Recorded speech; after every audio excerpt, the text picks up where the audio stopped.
Ch.8 Ghost takes a bride, Crown Prince mounts the bridal sedan. Should he give his hand, or no?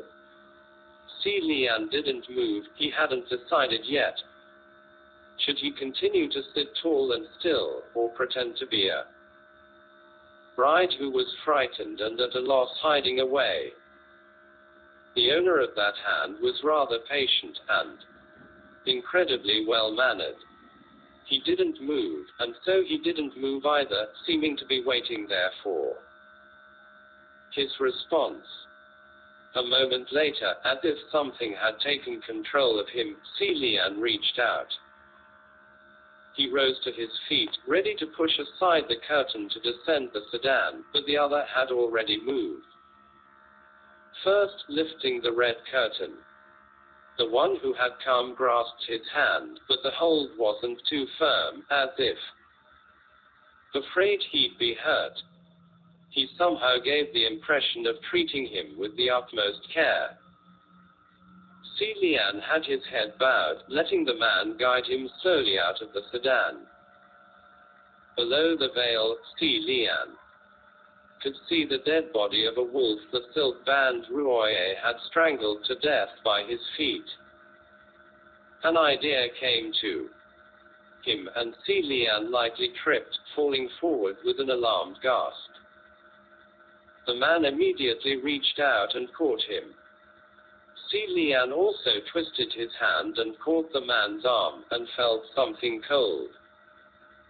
It turned out the man was wearing a pair of silver vambraces around his wrists.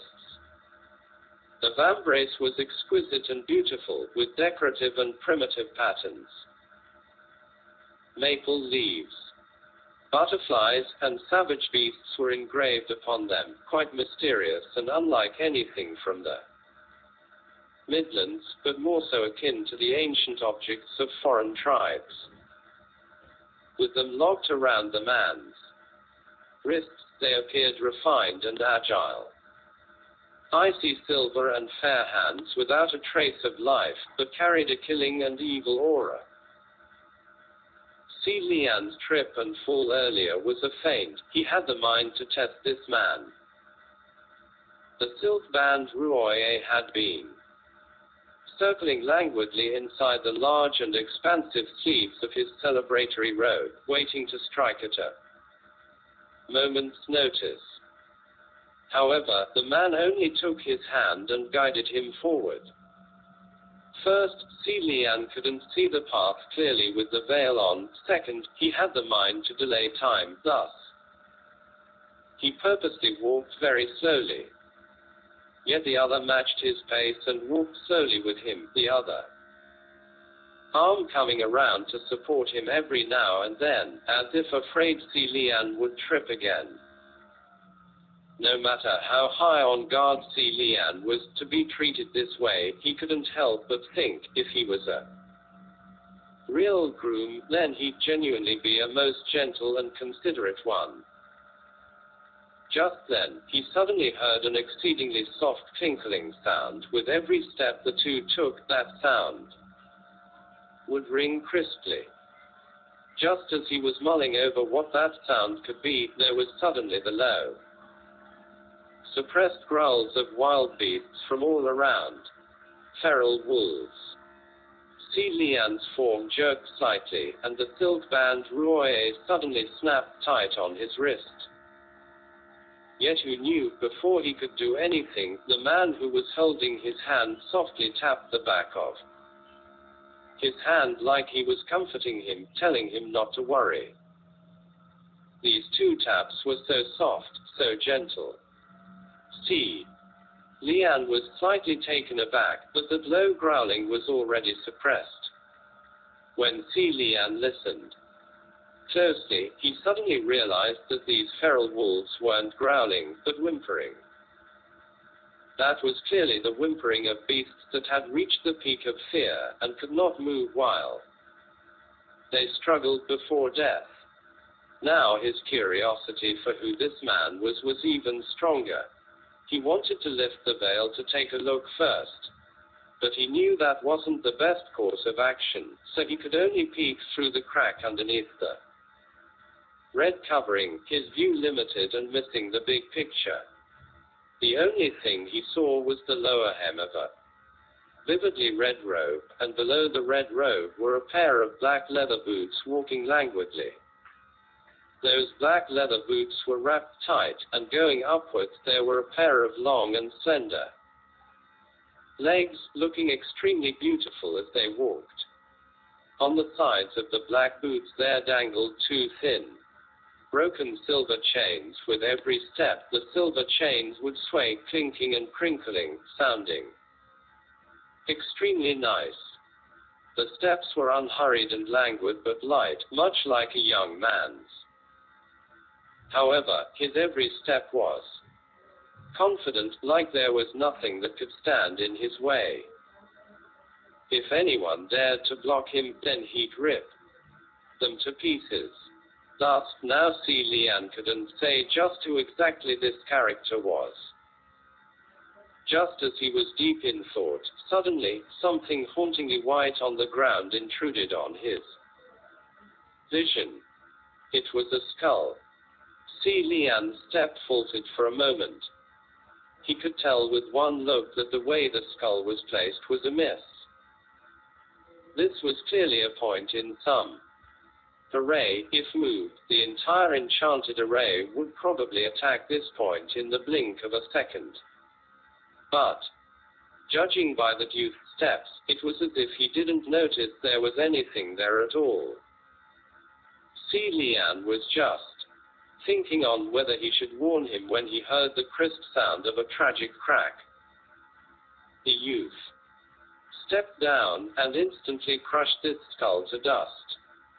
And then, as if he sensed nothing, he walked over, stepping through that mound of dust indifferently. Xie Lian. He actually, with just one step, crushed the entire enchantment into a mound of wasted dust. Just then, that youth's step paused. Xie Lian tensed, wondering if he was about to do something now, but that youth only stopped for a moment before continuing to guide Xie Lian along. After a couple steps, suddenly there was pitter-patter from above, as if beads of raindrops were beating down on the surface of an umbrella. Turns out that youth had opened an umbrella and raised it over both their heads. Although it wasn't the time for it, Xie Lian couldn't help but praise inwardly that he really was quite considerate, but at the same time, very curious as well. Is it raining? Within the mystic Black Mountain, the vast wilderness, somewhere deep in the far distant ranges there, came the long howls of the wolves. Perhaps it was because a slaughtering had just occurred inside the mountain, but the faint scent of blood was still permeating in the cold, frigid air. Everything about this situation was oddly charming to the extreme. That youth held him in one hand and the umbrella in the other as he walked languidly on, appearing for no reason to be bewitchingly romantic and deeply affectionate. That strange shower came strangely and ended strangely as well. It wasn't long before the dripping sound of raindrops hitting the umbrella disappeared. That youth also came to a stop, seeming to have put away the umbrella. Then at the same time, he finally let go of Xie Lian's hand and moved one step closer. The hand that had been holding his own this entire way softly folded a corner of the veil, and slowly raised it upwards. Xie Lian had been waiting for this moment the entire time. He stood still, watching as the tormenting red curtain was slowly pulled up. A silk band shot out. It wasn't because killing aura had stirred in that youth, but because the man must be apprehended first. Control him, then talk later. Yet unexpectedly, when the silk band Roy flew out and carried with it a blast of wind, that bright red veil left the youth's hand, fluttering up then down. before Xie Lian had the chance to see the remnant shadow of that red-robed youth, the silk-band Ruoye had shot through him. And that youth shattered into thousands of silver butterflies, scattering into a breeze of silver twinkling stars. While it wasn't the time for it, after Xie Lian had backed a couple of steps away, he couldn't help but sigh in awe. This sight truly was as beautiful as a fantastic dream. Just then, one silver butterfly flew past his eyes errantly, but when he tried to look close at that single silver butterfly fluttered twice around him before joining the wind of butterflies, melting into a part of the silver that enveloped the sky as they fluttered their wings to fly into the night. It was a good while before Xie Lian came back around, and he wondered, so was that youth the ghost groom? In his opinion, he didn't think so. And if those wolves on Mount Yujun were his subordinates, then why would they appear so terrified upon seeing him? And if that enchanted array on the way was set up by the ghost groom, then he so casually crushed it. The more he pondered, the stranger this was. But then Xie Lian tossed the silk band Ruoye over his shoulder and thought, well, whatever. He could also just be someone passing by. I'll leave this for now and focus on the proper business. But after scanning around, he turns out not far away was a building standing there somberly. Since that youth had brought him here and this building was so painstakingly hidden inside this enchantment array, then Xie Lian must go inside to take a look. Xie Lian took a few steps, then halted abruptly. After some thought, he turned back, picked up the veil that was on the ground, patted it off and clutched it in his hand before continuing to make his way to the building. This building was a tall structure with red walls, the bricks and wood appearing rather mottled, much like an aged local town temple. However, based on Xie Lian's experience, this design was most likely a martial god temple. Sure enough, when he looked up, he saw the large, solidly metal words nailed on the top of the entrance. Temple of Ming Guang. The martial god of the north, General Ming Guang, was also the general Pei that Ling Wen spoke of in the communication array, whose worship was abundant in the north. No wonder they didn't find any temples of Ming Guang nearby, but found a temple of Nanyang. Turns out the temple of Ming Guang on Mount Yujun had long since been locked away by an enchantment array. Could this ghost groom have anything to do with General Ming Guang? However, this General Ming Guang was a mighty and unapproachable great heavenly official flushed with success, plus his status in the north was very secure, so personally, Xie Lian didn't think a heavenly official like that would have any connection with a malicious creature like the ghost groom. It wasn't anything strange to have one's base be unfortunately overtaken by a malicious creature unknowingly. He'd have to wait and see what the truth really was. He walked up to the temple and the doors were closed but not locked, so when he pushed they opened. After pushing the doors in, a strange smell came assaulting his senses. It wasn't the dusty air common to an unvisited place of many years, but a faint stench of rot. Xie Lian closed the doors behind him to make it seem like no one had entered, then crossed the threshold into the temple. Within the center of the great hall was a martial god statue, naturally being that martial god of the north, General Ming Guang. Many humanoid objects, such as sculptures, puppets, and portraits, were easily tainted by the aura of evil. Thus, the first thing Xie Lian did was to go up and look closely at this martial god statue. After examining it for a while, his conclusion was this divine statue was exquisitely sculpted. Wielding a sacred sword and wearing a jaded belt, his appearance handsome with an imposing bearing.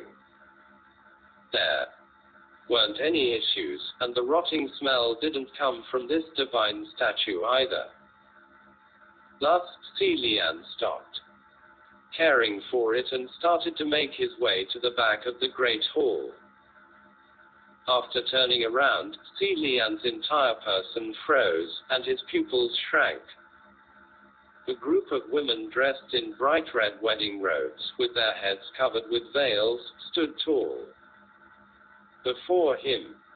That faint stench of rot had been exuding from these women. Xie Lian quickly steadied himself, then started counting. 1, 2, 3, 4, until he counted 2. 17. They were the 17 brides who went missing in the Mount Yujun area. The red on some of the wedding dresses was already faded, exceedingly old and tattered, so they should be the earliest brides who went missing. Some of the brides were still wearing brand new wedding dresses, and the styles were new too. The smell of aged rotting corpses still very light on them, so they must be the ones who recently went missing. Xie Lian thought for a moment, then removed the veil of one of the brides. It was a tragically pale face under the bright red veil, so white that it was faintly glowing green, and with the soft light of the moon shining upon it, it was quite horrifying. But the most horrifying part was while the muscle of this woman's face was already twisted with death, on this twisted face hung a stiff smile. Xie Lian pulled off the veil of the next woman, and there were the same curled lips. An entire building full of dead people, and they were all dressed in wedding robes with a smile on their faces. That strange nursery rhyme sung by that little child seemed to be sounding in Xie Lian's ears again. New bride in the red bridal sedan, brimming tears, past the hills, smile not under the bridal veil. Suddenly, there was a strange sound coming from outside the temple. It truly was a strange sound. So strange that it was hard to describe, like two sticks wrapped in heavy cloth were violently thumping on the ground, but also like it was dragging something heavy, pulling with difficulty on the ground. That sound went from far to close, and it came very quickly. It was merely an instant before it reached the entrance of the temple of Mingguang. Creaak, the doors of the temple of Mingguang opened. Whatever had come, whether it be human or creature, was most likely that ghost groom. And now it had returned. There was nowhere to escape in the back of the hall, nor anywhere to hide. Xie Lian's mind spun for a second. Seeing this row of brides, he instantly put on his own veil anew, joining the line himself and standing still. If there were only 5 to 6 corpses standing there, then of course it'd be easy to see that the numbers weren't correct. But there were 17 corpses of brides here, and unless each one was counted like he did earlier, then it'd be difficult to notice someone was mixed in. He'd only just joined the line before he heard that strange thump, thump, thump, thump walk in. Xie Lian remained still while he pondered, just what is this sound? By the length and pauses, it's a bit like the sound of footsteps, but what creature's footsteps sound like this? It's definitely not the youth who brought me here. He was very at ease, and when he walked it chinked. Suddenly, he realized something, and his heart violently lurched. Oh no, my height is wrong. these corpses were all women, but he was an authentic male through and through, and was born a notch taller than women. While an extra person couldn't be noticed with a glance, if there was someone particularly tall in the group of corpses, then it was very noticeable. But his mind spun again, and Xie Lian quickly collected himself once more. He certainly was taller than these brides, but that girl Xiao Ying had only tied a simple ponytail for him and didn't do much else. The brides here were each richly dressed to the nines, their hairdos shooting for the skies. There were even some who were wearing phoenix crowns, a giant piece raising high on their heads, so they might not be shorter than him, considering even if he was tall, he shouldn't be that conspicuous. Just as he was thinking this, he heard a SSHHHH sound that was about 2 meters away from him. A moment later, there was another SSHHHH, and this time, it was a bit closer. Xie Lian realized what this ghost groom was doing now. It was pulling off the veil of each one of the brides and checking the faces of the corpses one by one. Hang! If he didn't strike now, then when was a better time? The silk band Roy shot out and hit that ghost groom squarely. There was a large rumble, and a black smoke assaulted his face. Xie Lian didn't know whether that demonic smoke was toxic or not, but since he had no spiritual light to shield his body, he immediately covered his nose and mouth, while at the same time prompted Roy to whirl widely to vent the air, dispersing that black smoke. There was more thump, thump, thump, thump, and when Xie Lian cracked open his eyes, he saw a small and short form by the entrance of the temple flashing past. The entrance was thrown open, and a ball of black smoke stole for the forest. Xie Lian made the decision on the spot and chased after it immediately. Yet he knew he hadn't gone far before seeing fires blazing within the woods, and the screaming and shouting of rampage came from the distance. Charge! The voice of a youth was particularly loud and clear. Catch the ugly freak and exterminate evil for the people. Catch the ugly freak and exterminate evil for the people. We LL. Split the reward money evenly. It was indeed that little mob boss. Xie Lian gave a frustrated cry inwardly. This group said they were going to come into the mountain, and they actually did. There was originally an enchanted array covering the place or whatever, but this array was just crushed to smithereens by that youth earlier. And this group, with the blind luck, actually found the place.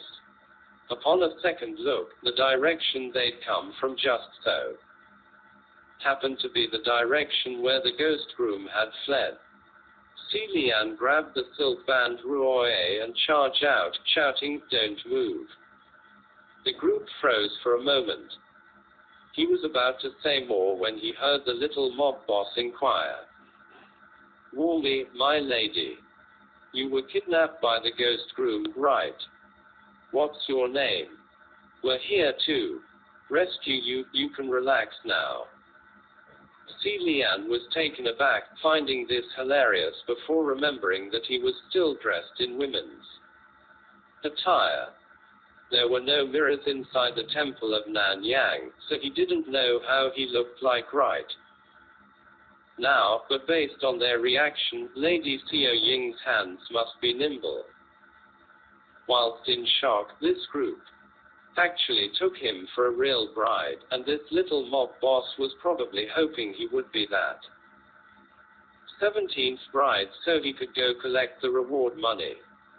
However, given the situation, he could not allow these villagers to run amok no matter what, in addition to the fact that he couldn't guarantee whether the ghost groom had kept fleeing onwards. Coincidentally, right then, two black-clad youths came rushing over, and Xie Lian immediately called, "Nan Feng, Fu Yao, come aid me, quick." When those two heard and looked over, they were both taken aback, then backed a couple steps away. Xie Lian had to ask many times before they came around. Xie Lian asked, "Did you two come from that direction? Did you run into anything on the way?" "No," Nan Feng replied. "Good," Xie Lian said. Fu Yao, immediately follow this path down to search once all around, too. Make sure the ghost groom isn't escaping. Fu Yao turned and left when he heard the instructions. Xie Lian then said, "Nan Feng, you stay and guard this place, and make sure not a single person leaves.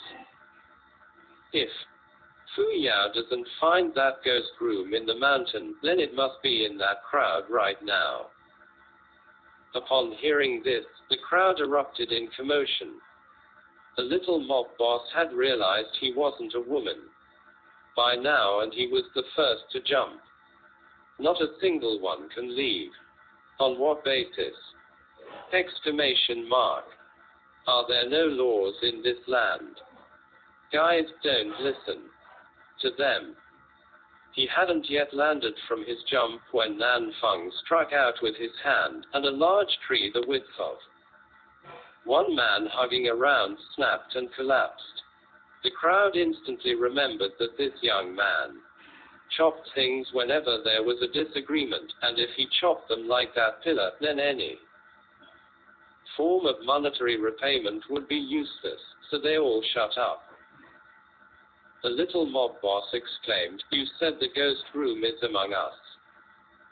Every single one of us has a proper name and family. If you don't believe me, use a torch to light up everyone's face and check individually." "Nan Feng," Xie Lian called. Nan Feng took the torch from the little mob boss and went around to shine it on every single person. Each face was covered in sweat, or nervous, or at a loss, or excited, all extremely spirited. Xie Lian couldn't discern anything, and he came before the crowd. "Everyone, I apologize for any offense earlier, but I injured the ghost groom and it escaped. It definitely couldn't have gone far. My two little friends here didn't bump into it on the way here, so I'm afraid this creature is mixed within the group. Will you please take a good look at each other, see each other's faces clearly, and see if there's anyone you don't know in the crowd?" When the crowd heard that the ghost groom could be mixed within their own group of people, their blood ran cold, and they didn't dare to be careless, peering at each other, you looking at me and me looking at you. They looked for a while when there was a sudden yell. "Why are you here?" Xie Lian's brows jumped and he pushed himself over. "Who is it?" The little mob boss snatched someone else's torch and shined it at the corner. This ugly freak. The one he was pointing at was Xie Ying. Xie Ying's slanted eyes and crooked nose appeared somewhat contorted under the firelight, and she looked like she couldn't bear to be exposed under the light, raising her arms to block her face. I was worried, so I wanted to come up and look. Seeing how alarmed she looked, Xie Lian took away the torch in the little mob boss hand and turned to the others. "How is it, everyone?" The group all shook their heads. "There isn't anyone we don't know. We've seen everyone here. Could it be possessing someone?" Nan Feng asked. Xie Lian hummed for a moment. "It shouldn't have, that was a solid body. Since it was already a savage, it's hard to say whether it can change shape," Nan Feng said. While the two were hesitating, the little mob boss was again the first to shout, "The ghost groom isn't among us, do you see? If you see, then why won't you let us go?"